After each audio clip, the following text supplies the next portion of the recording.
Welcome, everyone. Thank you so much for joining me today. I'm Debra Eckerling, creator of the Deb Method for Goal Setting Simplified. I'm also the author of your Goal Guide and 52 Secrets for Goal Setting and Goal Getting. You can't reach your goals on your own. You need your people. So every week I bring together some of my people to dive into the topic. And as you may or may not know, it is Debcember. So we are kicking off the new year now because why wouldn't we want to get a running start into 2026? And so today we're talking about AI and productivity, which is basically one of my favorite topics with one of my favorite topics to be skeptical about. Guess which is which? And I've got such a good panel today. So Anika and I were on Huck Anderson's Expert Impact Live, and she spoke for like 2 minutes, and I'm like, I have to get her on this GoalChat. Which is great because it was her enthusiasm for AI. Oh, did I say we're talking about AI and productivity? Might have missed that. So her enthusiasm for AI, I'm like, oh, we got to get her on this panel. Stan Robinson Jr., we've been friends for ages and years. He is with Social Sales, and you're like chief training officer or something fancy, right? Yeah, that's perfect. Okay, perfect. And I know that they're very much into using AI for social engagement. And Jason Van Orden, who hosts the Gem Network Mixers, I know he loves this topic as well. So it was basically like, Stan, you haven't been on in a while. Then it was a Gem, and Jason was like, oh, AI this, AI that. Oh, great. Let's get Jason back. And then I met Anika, and I love how these panels come together. And unless it's on purpose, my guests don't know each other, and they just met literally 5 or 6 minutes ago, which always makes for an even more fun conversation. You might be watching this as GoalChat Live. You might be listening to us or watching the replay. No matter how you found GoalChat, we are glad you are here. And whether your interest is AI, productivity, or both of the above, you're going to learn something. And as I was saying to them in the green room, I think of AI like I feel like SMART goals. It is a tool. It is something you use with everything else. So please get me even more excited about it because I want to be able to be less cynical and use it better. Panel, please introduce yourselves a little bit better because I think all people know about you right now is that you're awesome, which is true, but I feel like we'd be remiss if we did not, elaborate on that. So, Anika, please share who you are and what it is about AI that you love so much. Who I am, it's always evolving, right? But at this moment in time, I am part-time faculty at USC Annenberg in Southern California, not South Carolina. I teach across 2 master's programs, digital media management, and also digital social media. Everything from digital content, strategy, buying analytics, all of that fun stuff, which is all heavily, heavily affected by generative AI and machine learning. I also have an MBA specializing in AI ML because I wanted to dive more into this topic. And I am also a full-time podcaster with Your Brand Amplified and help other people on their journey, including some students at USC. Shout out to the first group cohort that just finished my class in the MS and DSM class at brand building, podcasting for brand building. Why I love AI. It is for somebody who's doing a million things, as an entrepreneur, as a mom, as a student and faculty and podcasting a lot, as well as having ADHD. It really helps me organize my thoughts and my mind. So I love that I can data dump. I can pull this workshop that I did. I can pull this seminar. I can pull this thing that I wrote and then have it help me create something new and cohesive. And I can ask questions. What am I missing? What is something that happened in the past week that I should be thinking about? And then I can go research it, right? Because we don't just stop there. I also use it to vet guests for my podcast because I set up a little agentic AI tool for that. There's so many amazing use cases. And I think it really democratizes the playing field for people who want to start businesses or come up with new ideas that might not know where to start. There are a lot of great tools and resources they can use to get at least a little bit of market research done when they're not quite ready to hire somebody, right? Or maybe they don't have the budgets, but they just want to get a sense of where they would fit into the marketplace. So that's most of my jam. I mean, there's a lot more, I'm sure, but I know my friends on this will also share some of the things that they love about it, and we'll get more into all Definitely. But the bottom line is it's a kick in the right direction. 100%. Awesome. Okay, Stan, great to see you. Welcome. Thank you so much, Deb. Great to be here, and I'm looking forward to this discussion. So I guess technically my title is Chief Coaching Officer at Social Sales Link. And what we do at Social Sales Link essentially is help people use tools like LinkedIn, Sales Navigator, and more recently AI to generate more sales conversations without being salesy. Now, that said, since I guess January of 23, when I first was exposed to ChatGPT, I've been spending a lot more time diving into the wonderful world of AI, because what struck me when I first tried it is that this technology, I dislike the term game changer, but it's going to affect so many areas of society. And we are not ready for it. At least I knew I wasn't. And I quickly discovered I had plenty of company. So I've been on a learning journey. And as Anika said, one of the things I love about AI is that I love to learn.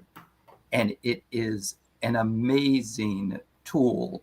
Now I'm speaking about AI generically. Obviously, there are hundreds of tools using this technology. But I know we'll be talking a little bit more about tools and some of our favorites and so forth. But for me, it's helped with continuing to learn, getting questions answered, doing research, organizing thoughts, being a thought partner, being a role play partner. And so I just look forward to talking and to hearing from Jason and Anika about what they're doing with it, because I always take away ideas from sessions like this. And that is partly why I bring strangers together too. And it's especially fun. You know, it's always, and in a case like this where you bring in three people who basically do the same thing, it is just, we're setting up a case for mind explosions all around, whether you're on the panel or in the audience. Jason, welcome. Yeah, hi Deb. Thanks for having me here. So yeah, I'm Jason Van Orden. I, for the last 20 years, have worked with experts to help them reach and serve more of the people in the world that they are uniquely positioned to serve with their expertise, their story, their methodologies, experience. And I've helped do that by helping them clarify their messaging and better package their offers and make their business more scalable so they can have a bigger impact without overloading themselves. And more recently, in recent years, I call myself an AI strategist, because as soon as AI started, I mean, it's been around for a while, but when it really started being something in the mainstream that your everyday person could use, I just saw so much potential for it to help my clients to ideate better, to streamline their workflows, to amplify their impact, to help them manage their day-to-day. And I'm really glad that Anika mentioned ADHD and neurodiversity. I'm somebody who in adulthood, in early 40s, I found out that I had ADHD. Well, I had my whole life and just didn't realize it. And it is really a powerful equalizer. I think there's a lot of potential, not just to help the neurodiverse. I mean, obviously, I think AI is going to make a huge impact across the board in humanity. We have a lot to figure out. We have a lot to learn, a lot of responsibility and accountability and transparency that's needed as well.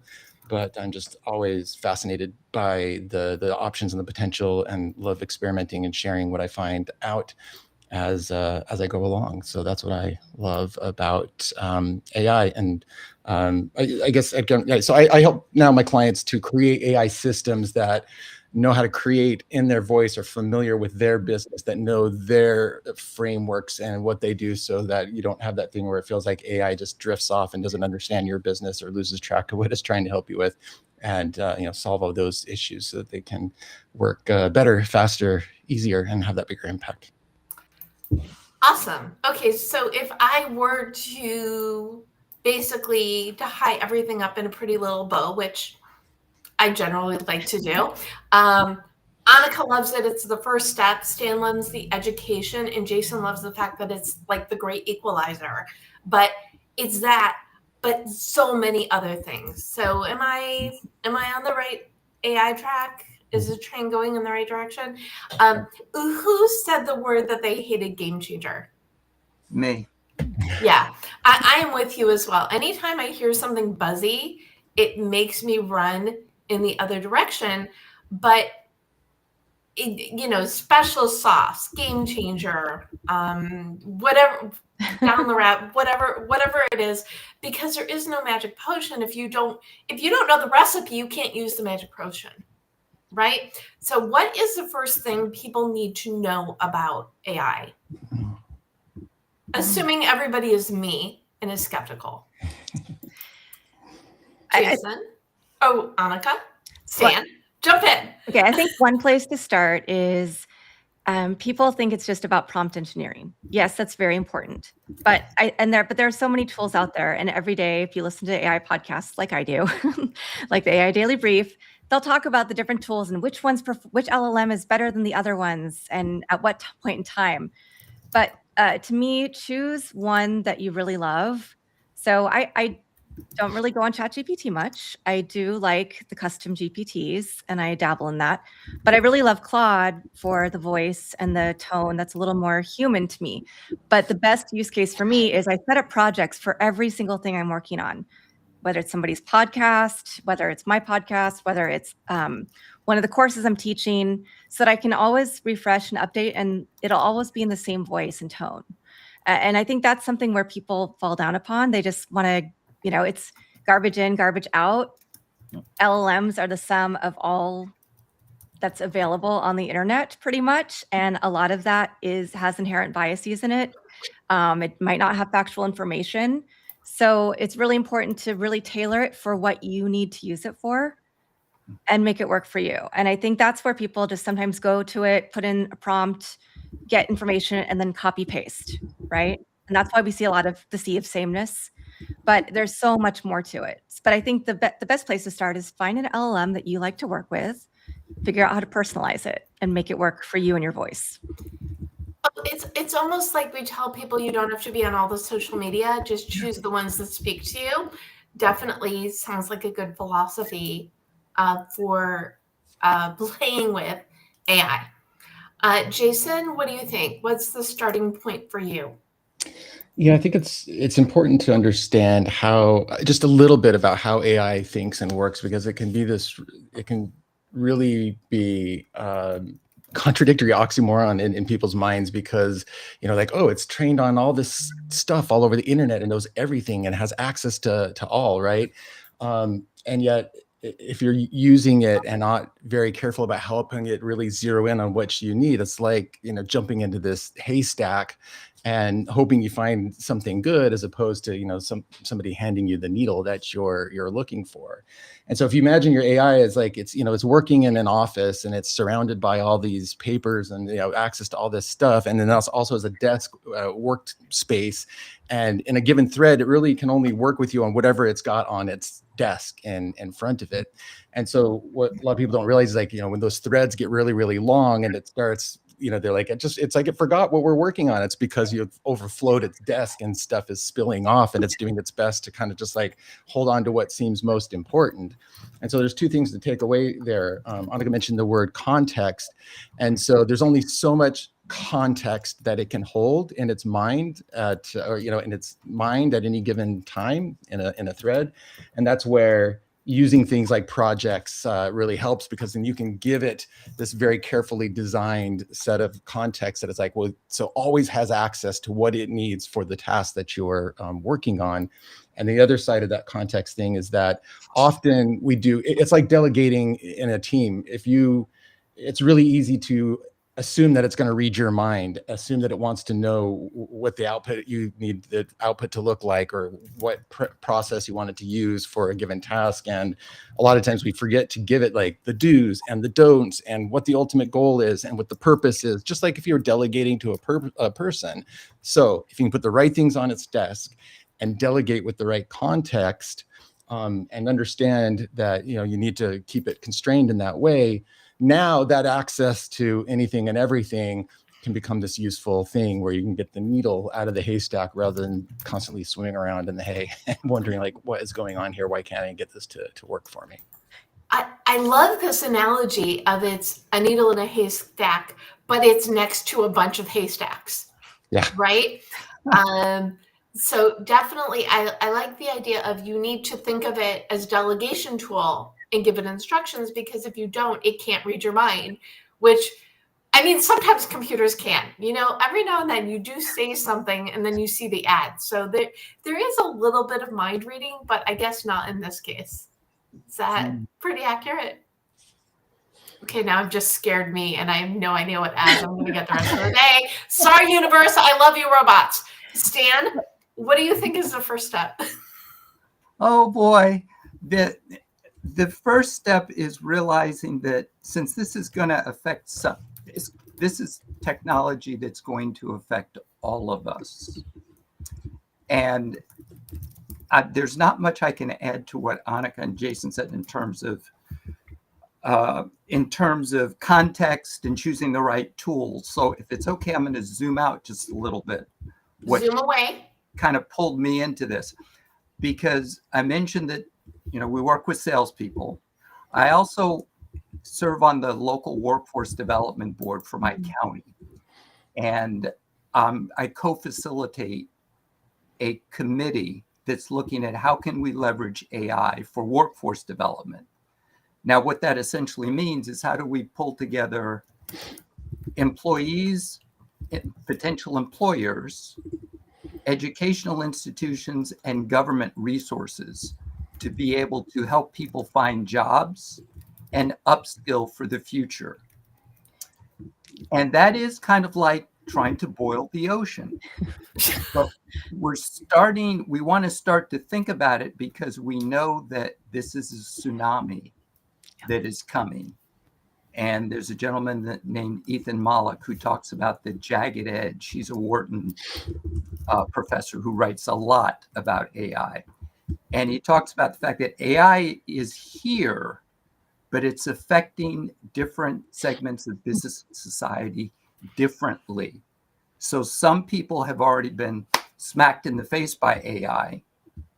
If you're in customer service, if you're in the arts and you're dealing with issues around copyright and all of those types of things.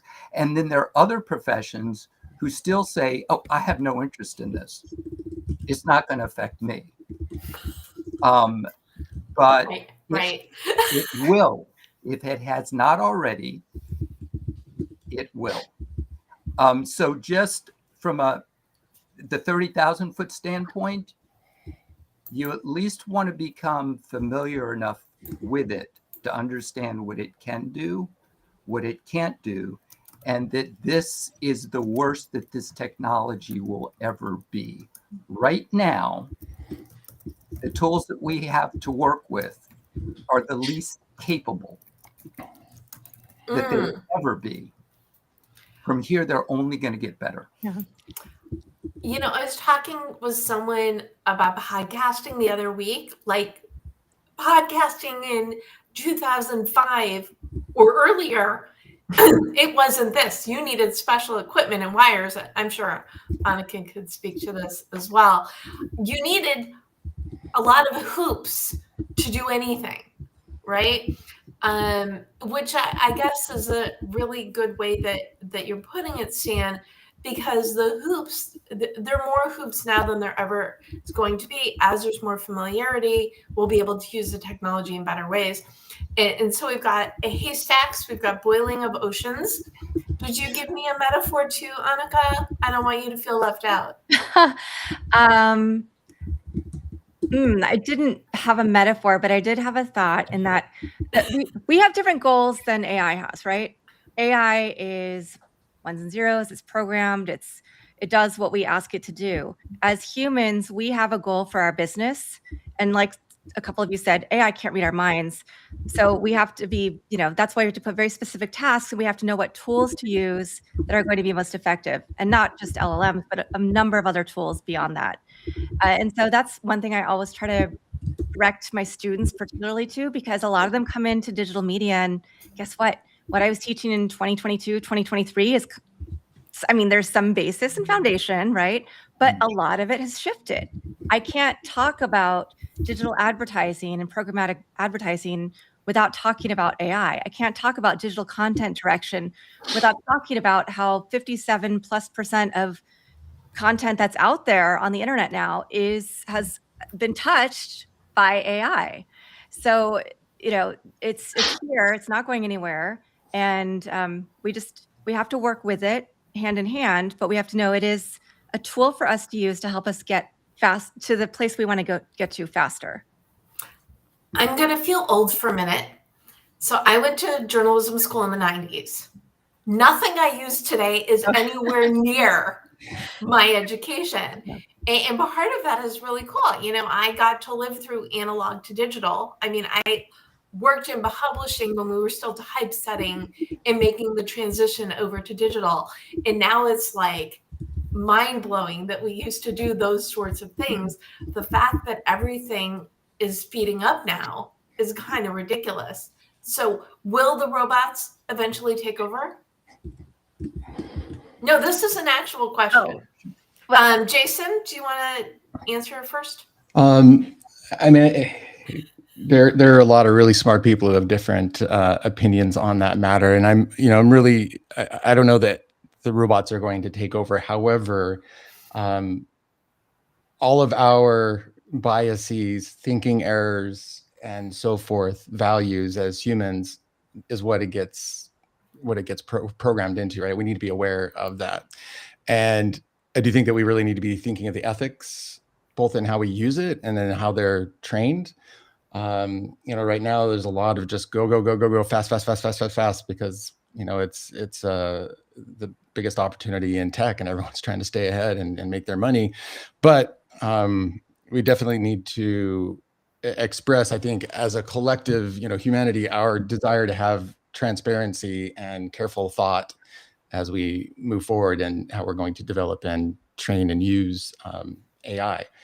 And so I don't know if they're going to take over, but there is some responsibility there, and we do need to ask ourselves, like, who is creating these things for us, and how's that going to affect us as a whole as we adopt more and more using these AI in our day-to-day activities. Okay.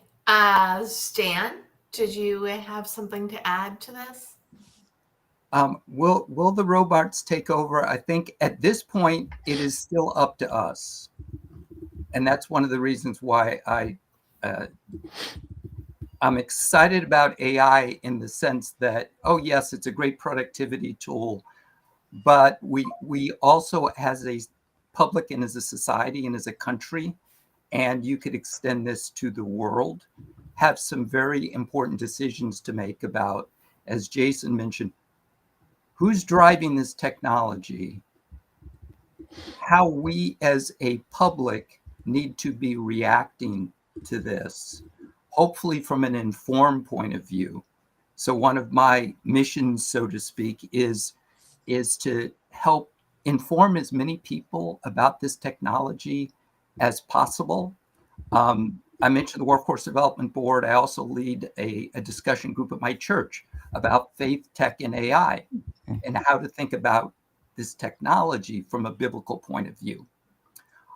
So how does all this relate to, will the robots take over? I say it's up to us now, because I'm concerned about a potential point of no return.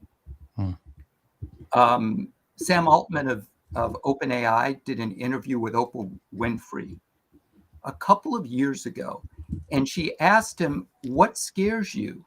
And he said, when AI gets better at AI research than we do.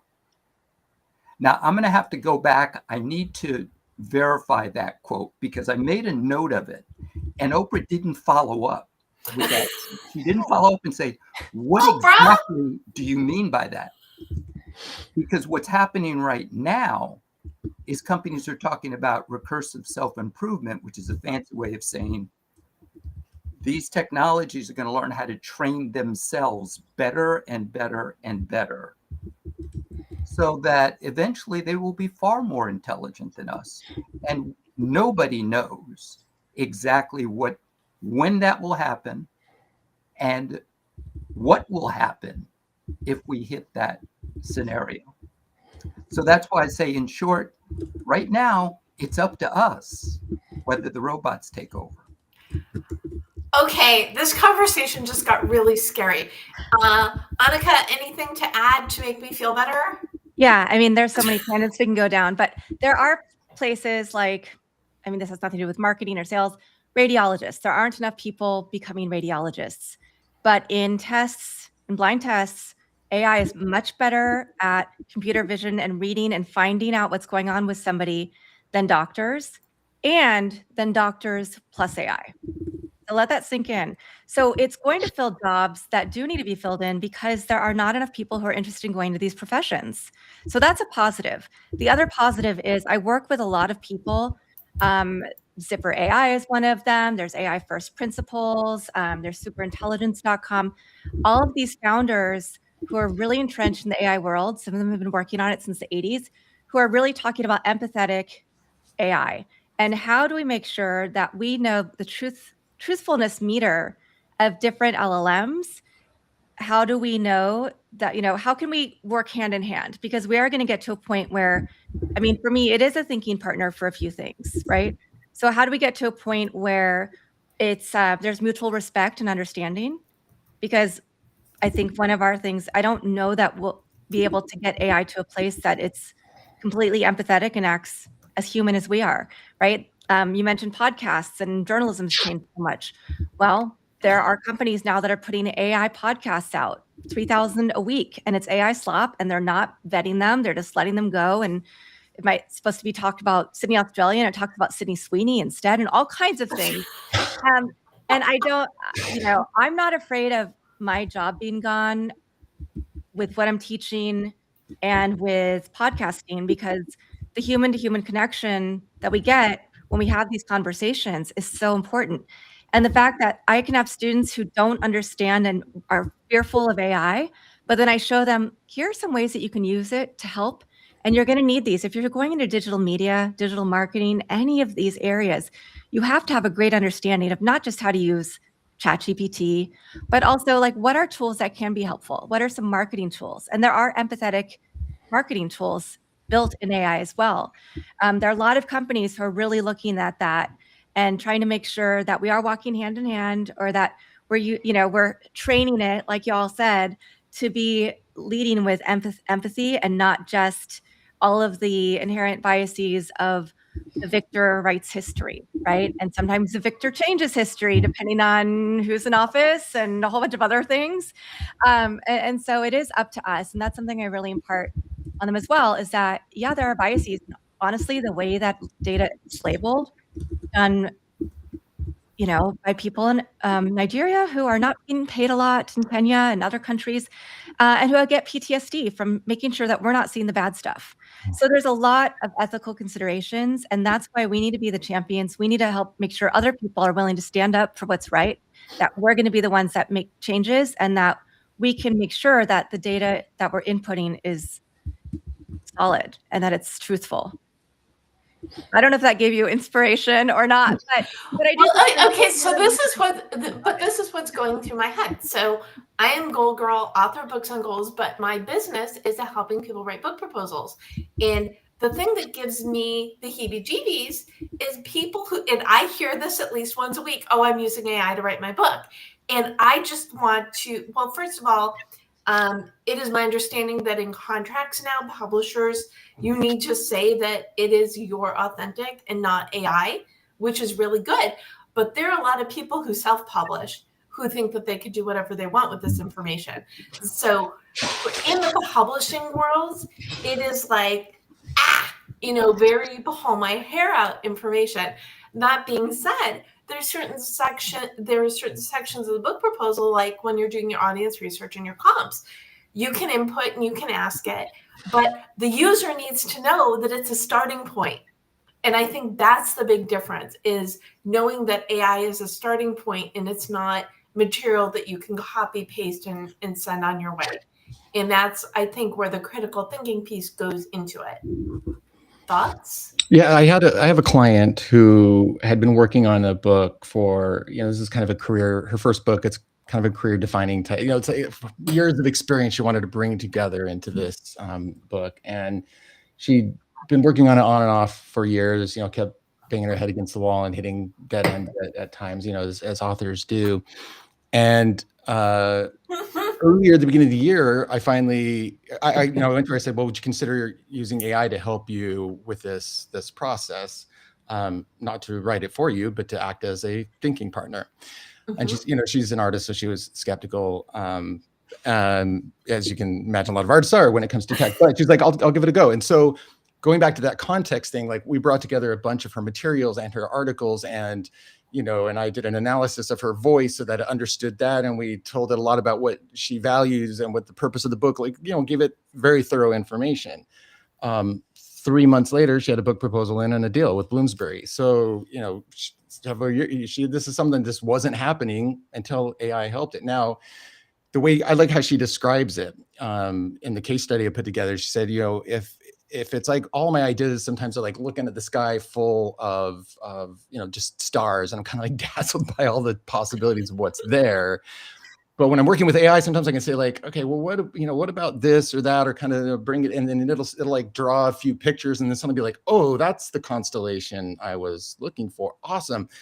Pull that down and start working with it. And so it started feeling like a thinking partner. And in the end, like she combed through every word of that book. It is absolutely her words in the end.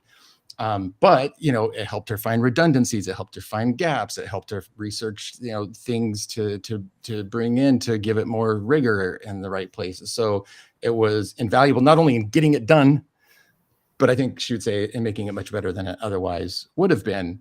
But we were very careful about how we constructed that AI to help her. And then, I helped her understand, like, here are the AI skills to really get the most out of this as a creative and thinking partner, not just something that's like regurgitating words for you. Well, good on her. And like I said, I'm all for it as a tool.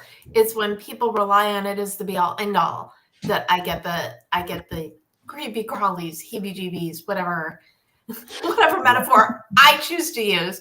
Stan, Anika, any thoughts about the whole utilizing versus relying on element of?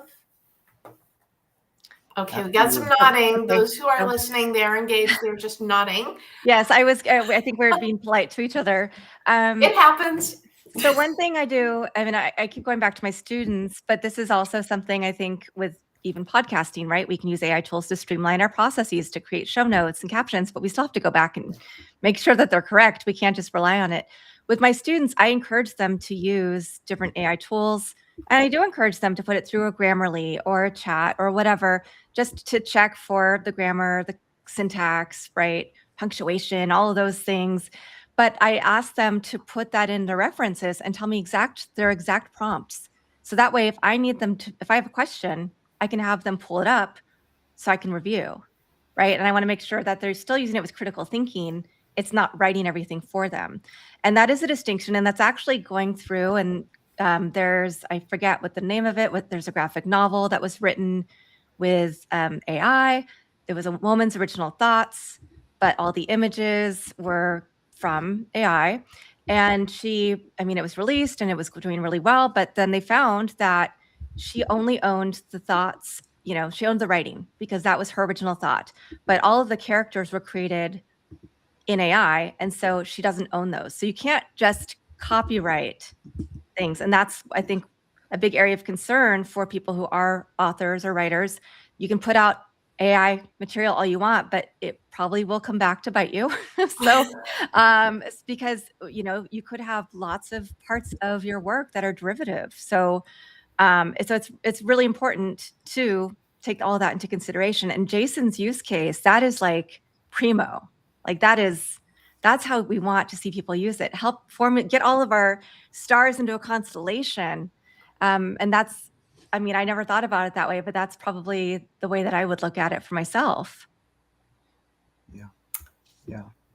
Yeah, that's Dan. that. Anika mentioned critical thinking. Jason mentioned the fact that this woman who was working on her book was working and working and working, had a lot of material, but it was still just not coming together. For me, a big key is you have, well, I keep saying you, it's ideally, in the best of all worlds, we need to do the hard work of thinking at some point in the process of the work. Yeah, and you know, I won't say that sounds like a bad word, but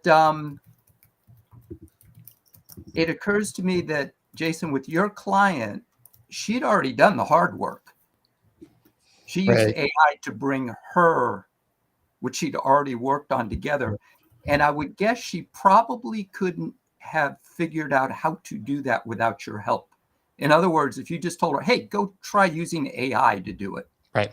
and left her to her own devices, she would still be banging her head against the wall. So reliance on AI is going to be an area that we have to figure out how to help people with. And I know, Anika, I want to talk to you offline just about students, because I'm super curious. When you mentioned students in college have fears about AI, I want to find out more about that, because that's kind of counterintuitive. You usually think, well, the younger ones, they're on top of technology.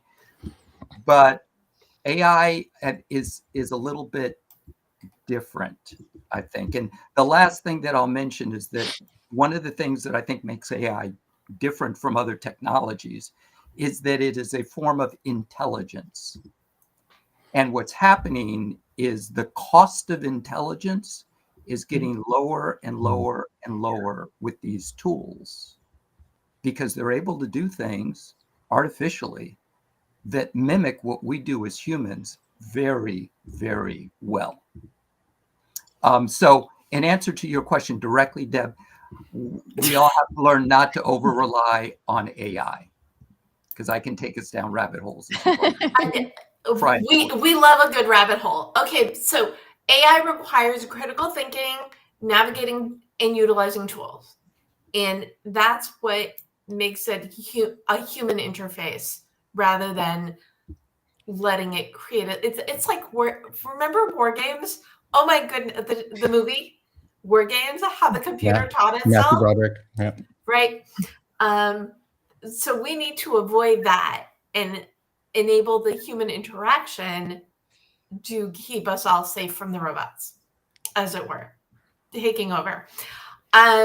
Wow, that was a rabbit hole. Productivity and AI. Okay, so reining us back in just a little. What do you think are the best uses of, or let's say, what are your top 3 favorite tools or techniques to use AI to be more productive in the new year? Because I feel like we should address that. Stan?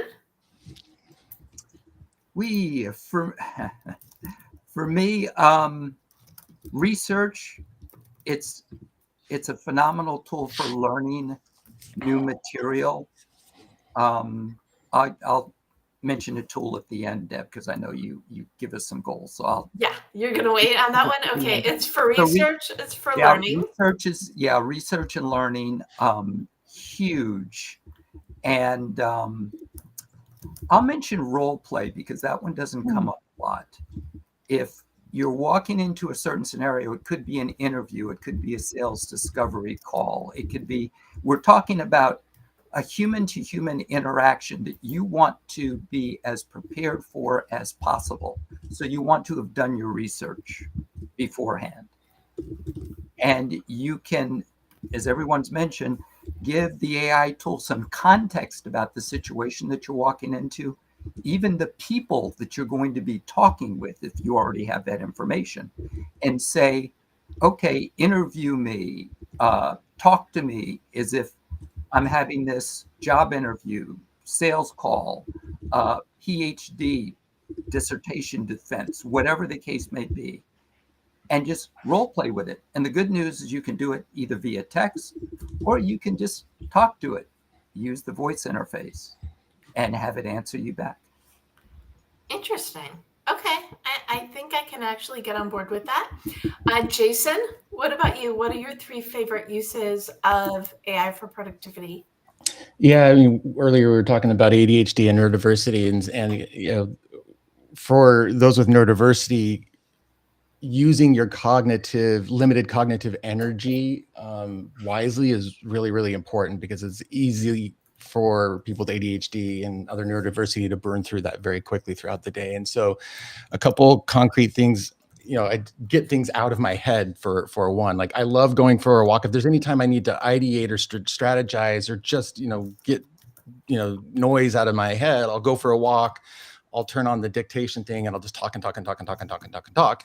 And then, it's great at then organizing that, or finding the golden nuggets, or finding the threads, or putting it in order that I can use it well later. So getting stuff out of my head and organized is one big thing. I love talking to it while I'm driving too. I'll come up with amazing ideas, just like, put in voice mode and I'm just driving and talking back and forth. So I would highly recommend giving that a try. The other thing is, it's easy sometimes to get overwhelmed about, just speak of like goals and projects and tasks and getting things done, right? To get overwhelmed by like, well, what do I focus on next? Or what's the most important out of all of these things? And so often at the beginning of a month, the beginning of the week, it's already got my mind dump of stuff in there. And I've given it all the context of, here's what I'm working on, here's what's important to me, so that it can like break down for me and say, here's the stuff that you have going on that's the most important right now. And it knows the criteria that are important to me. So here's how somebody can put that into action. It's like, hey, I have all these different ideas and I'm not sure which one to choose first, or all these different options, not sure which one to choose first. So put the options into AI, tell it what criteria are important to you. So if it's a bunch of business ideas, I'll be like, hey, I want to analyze these based on like, how hard are they to implement? How resource and money intensive are they? What's the likelihood of success? How much do they align with my strengths? I'll give it criteria like that. And then it'll give me a table and say, these are the top 3 according to the things you said that are important to you. Suddenly I go from overwhelmed to, now I have 2 or 3 things that feel the most important. I can say, great, what's the first step? And often that's all I need then to finally get into action and out of overwhelm. So capturing, organizing, prioritizing, and turning into actionable steps, all things that AI is very, very good at, and definitely recommend people give it a try. Okay. I like it. I'm getting on board. See, a little bit less cynical. Well, I like the idea of it pulling out, you being able to yes, I am saying 3 sentences at once. So the D and the Deb method is determine your mission, my system for goal setting simplified. A lot of that is getting things out of your brain. And if you can't organize it yourself, having a tool that can guide you, I can be good with that. I can embrace. Anika, what about you? What are your best or favorite 3 tools for using it for productivity, especially as we enter the new year? Meeting notes and email. I'm kind of bundling those together. So I use Fixer AI for my email. It creates drafts of emails, and it learns as it goes. So it starts to pick up from other emails that you've sent to get the right language, to get the way that you actually speak, to respond to people. It'll try to make suggestions for my calendar, but I got it completely wrong. So I don't allow it to have that functionality. But it does send people to the right link if I want to schedule a certain amount of time with them. If it determines, oh, this is a discovery call, or this is somebody who wants to meet with you, we can set up a 30-minute call, right? And so then I just have to review, add in whatever I want. And I will say, because I have ADHD, I also have probably almost 200 drafts in my drafts folder. So it's not perfect, but it's really helpful. And then meeting notes, I will write notes down. I have a notebook. I love writing in my notebook, but I will then not ever go back to that meeting notes. But if I'm on Zoom or whatever, I can use my favorite AI note taker, and it'll give me not just the notes, but the action items for each person in the meeting. That is so helpful, because then I can send it to my team. and say, okay, these are the things I need to do. Here's maybe what you can do or you can do. Research was mentioned, and a really, really great use case is it'll teach you how to use AI. So when I was getting frustrated because I'd had a couple of guests on my podcast who were not ideal guests, they hadn't done any research, they'd been pitched by somebody I trusted, right?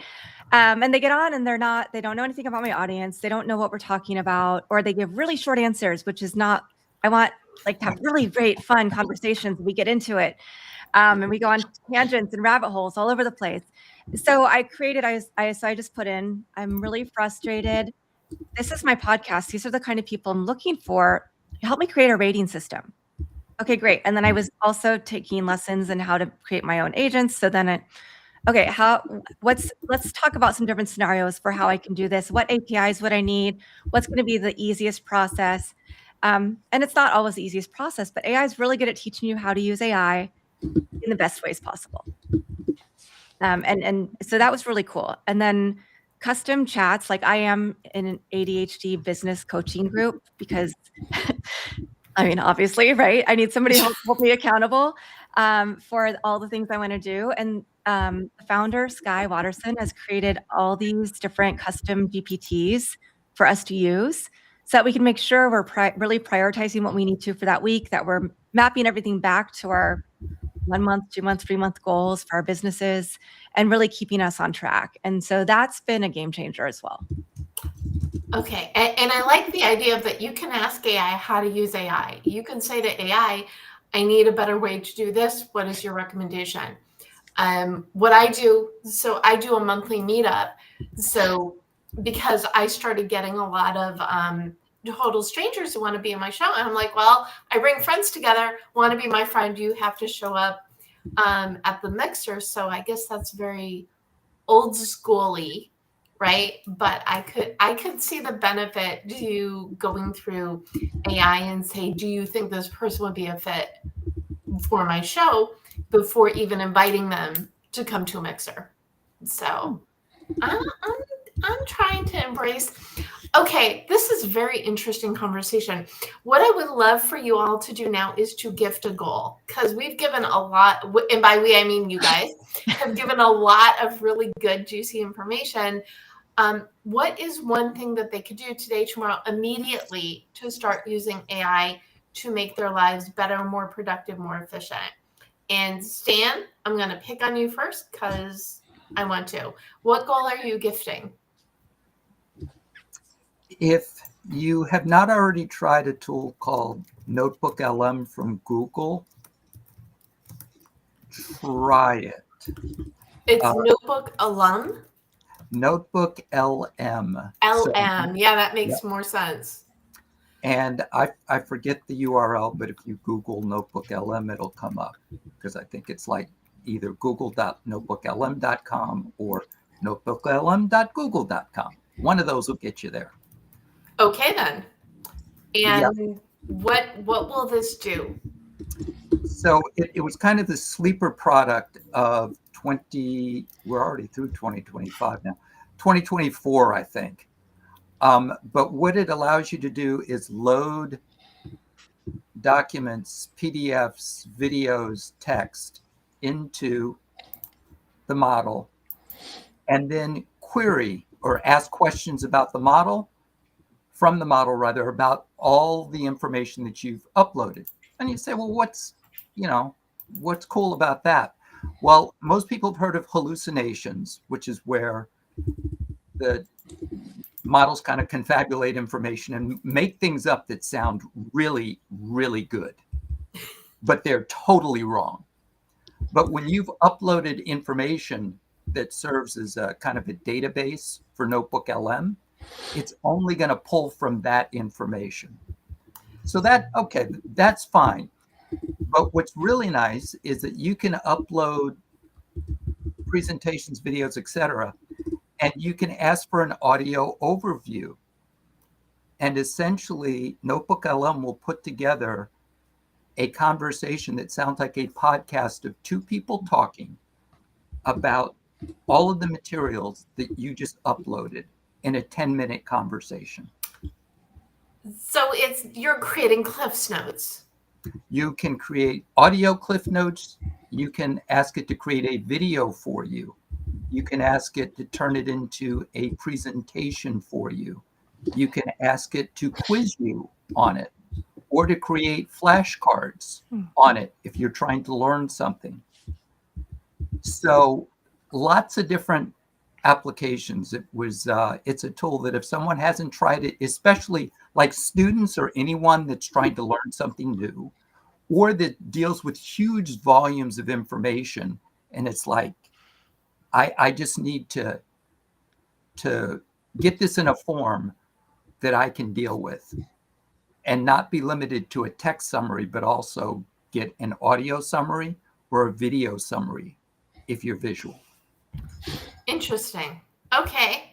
I will, if you go to the debmethod.com/blog, you'll get the replay, the recap, and the goals, and I will include that link as well.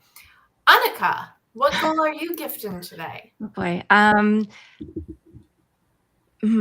That's so hard. I would say a lot of us don't think of ourselves as creative, even if we are in creative, I mean, we're all creative, but some people, so go test out some things. Try Suno, write a song on Suno, right? Check it out.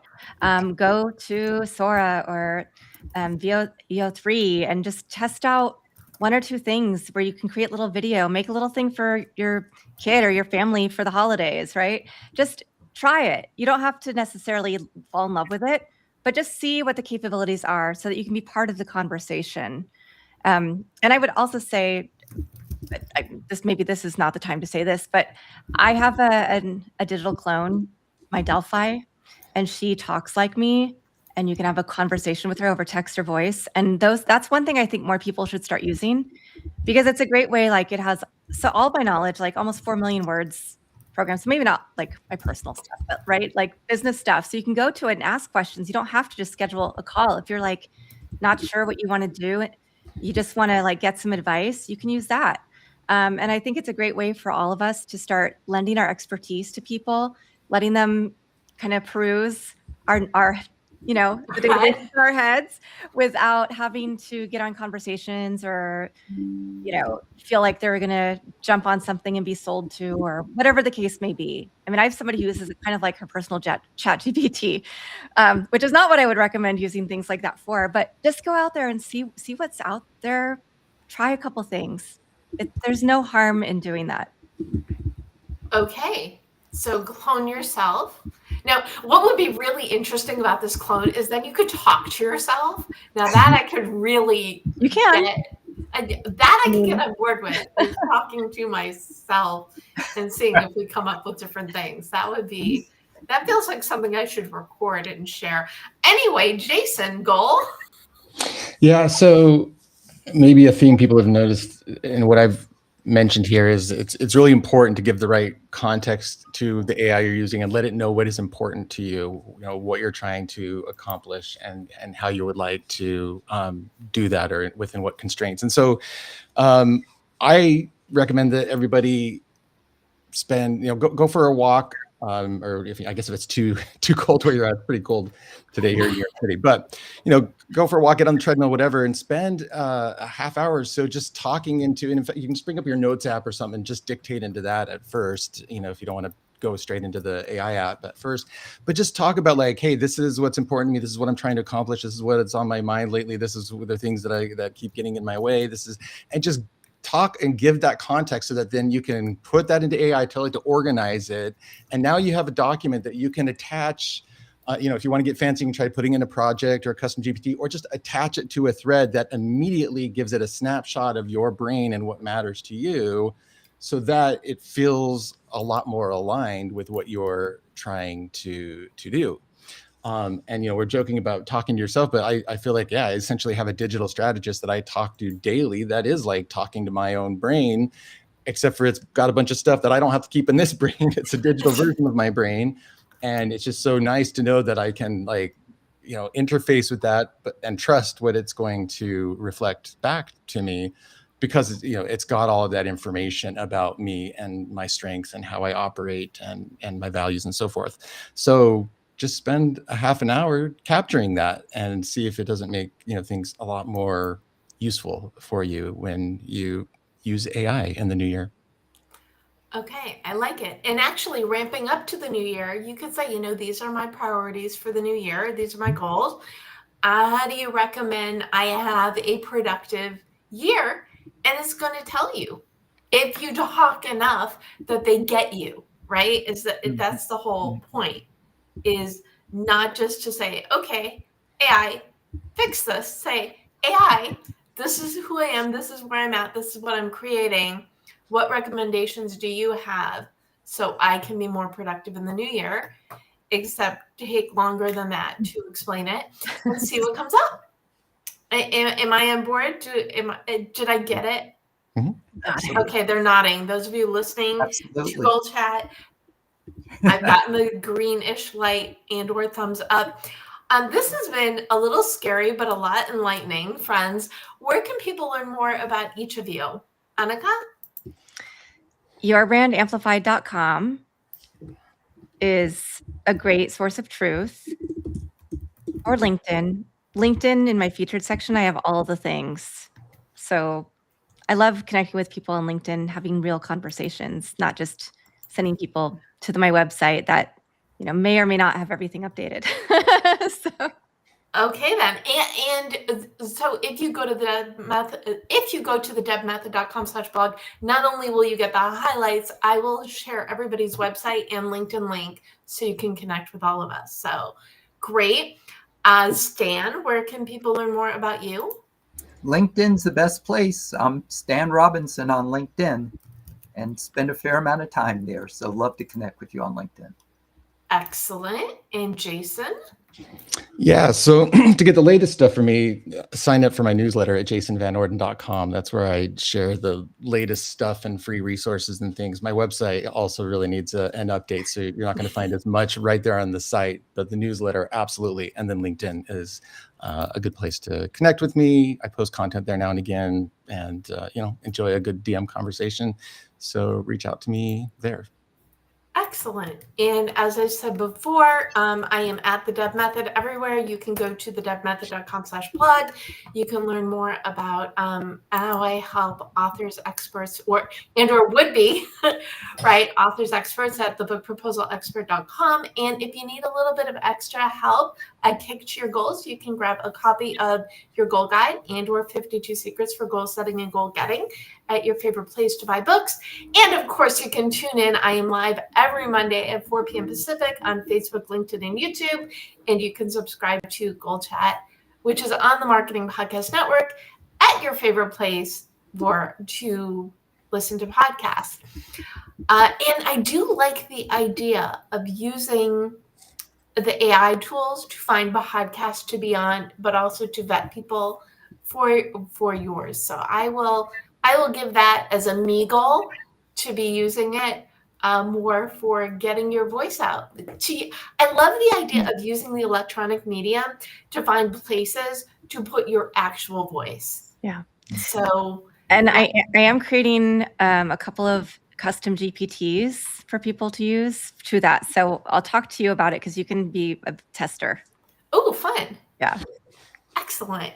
Yes, it's really all about, and we've got a question from Jay. I think we kind of answered this, but will artificial intelligence change the way we are productive in the workplace? We are the human side of things. I think the answer is yes. You're using it as a tool. Did I learn well, friends? Yes, you did. Excellent. What final thought do you want to leave people with today? Stan, final thought? If you have not started trying these tools, just try them with an open mind. You cannot break them. That's one good thing. And if you're just getting started playing with tools like ChatGPT or Gemini or Copilot, if you're a Microsoft Office shop, ask it questions about an area that you're already very, very familiar with so that you can evaluate the quality of the responses that you're getting back.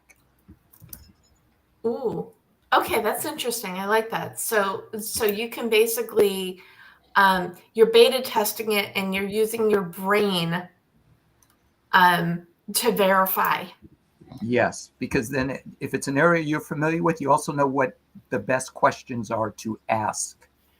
Because one of the key skills with working with this technology is knowing what questions to ask of it. Ooh, okay. I like that. I like that a lot. Because one thing that I talk about when I coach authors is before you can get feedback, you need to know the answers. So I love that you can utilize that same philosophy in utilizing the best way to play with AI. Okay, then. Jason, final thought.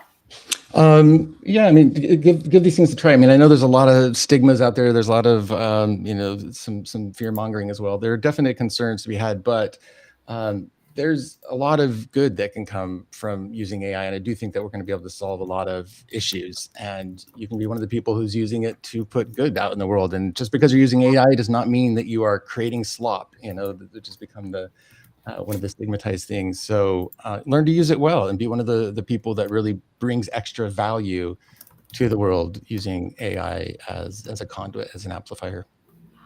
Ooh, I really like that. I wish I had asked you last because that would have been a good thing to end on. Well, because, my mode, optimism is, Deb in neutral, right? So I don't want, well, you know me well. Stan's laughing because he's known me for years and he knows this to be true. And basically anybody who knows me for more than 5 minutes probably get that attention. But I like that attitude toward it because I don't want, that's why I do this. I know what I don't know, right? I like the idea of utilizing AI to make your life better. But the way that you put it just now, Jason, is using AI to make other people's lives better. I mean, how can you not love that? So Yeah, sure. thank you Absolutely. for that framing. Okay, Anika, final thought to you. Just going back to Jay on LinkedIn's question, I believe that using generative AI, right, which is mostly what we're talking about here, and machine learning, can take away some of the minutia in our jobs. It can take away, use it for operational productivity. And that actually gives us time to live more in the human space, to have great conversations where we might come up with gems that we might not have come up with because we're so busy doing the tasks, right? Use it to take over those tasks. Have those human conversations. We are still the strategists. We're still the dreamers. We're still the doers. Just use it to help you get a little bit further so that we can be more human. Ooh, that's good. Yeah, I did have, and I think this was from a GoalChat I did over the summer, and it might have actually been on productivity. I'll have to look back at it. But that, whatever the topic was, the person said, I use AI because then I have more time to be me. I have more time to do the things that I love personally or what have you, because AI is doing the things that I don't want to. Or I don't need to. If you can find a way to give it repetitive tasks so you don't need to do it, then that makes that, it not only gives you more time, it opens your brain for more fun, more creativity, and all the things, right? Yeah. Okay. I don't know. Watch this space. I might actually become a fan. You never know. Thank you so much, Anika Jackson, Stan Robinson Jr., and Jason Van Orden for tuning in for what has turned out to be a very interesting and, dare I say, eye-opening framing of AI. I so love these conversations. Thank you for tuning in. Again, I am live every Monday at 4 p.m. Pacific.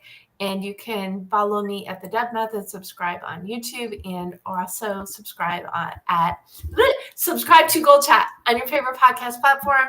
And let us know, are you pro AI? Are you con AI? How are you using AI to make just not your life better, but how to make the lives of the people around you even better? Because isn't that kind of why we're here? Okay, go. Be positive. Use AI. We know you can do it. Thanks, everyone.